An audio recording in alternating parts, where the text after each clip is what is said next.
Hi and welcome everyone, this is Astera, and today I'm going to tell you a bit how to recognize culture shock and how to make culture shock an empowering experience for yourself. Culture shock is something that happens to everyone who moves to another country.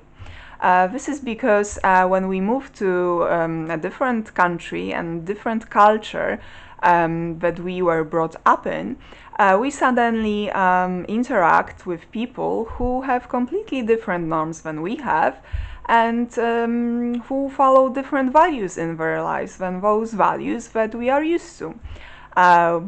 We may also be faced with different religious beliefs and behaviors.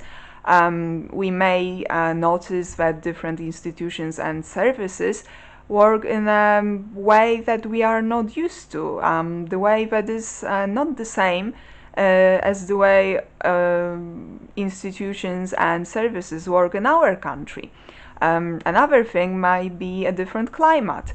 If we are not used to the climate in the new country and it's completely different from the one that we had in our own home country, this is something that definitely may affect how we perform in our personal or work life every day.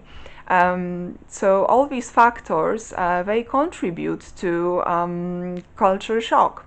Cultural shock is something that is normal. It's a normal experience for someone who relocates to another place in the world. So if you are experiencing culture shock at the moment, you should know that this is something that you shouldn't be ashamed of. This is just a normal experience that you will sooner or later be undergoing. However, what is important at this stage is to be able to recognize that what you are experiencing is actually culture shock.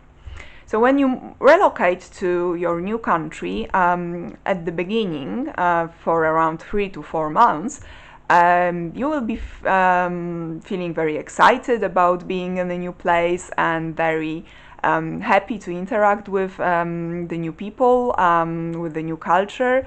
You will be open to learning the new culture. But that's just the honeymoon stage, as it's called. And that will sooner or later change. And after those 3 to 4 months, at some point you may start noticing that you are actually feeling more anxious during social interactions.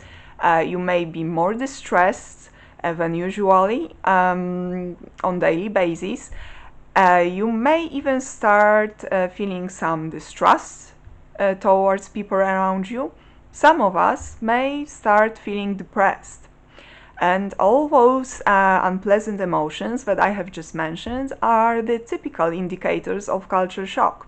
However, it's very easy to attribute them to other things that are happening in our lives at the moment. So the important thing is to be able to recognize that these actually may be culture shock, what you are experiencing. I hope that this was helpful to you to be able to understand how culture shock works and how to recognize it when it is already occurring to you. And please stay tuned because I will be soon posting other tips on how to manage this experience and make it a developmental experience for yourself, something that you can actually use for your personal and professional growth. Thank you and see you soon. Bye.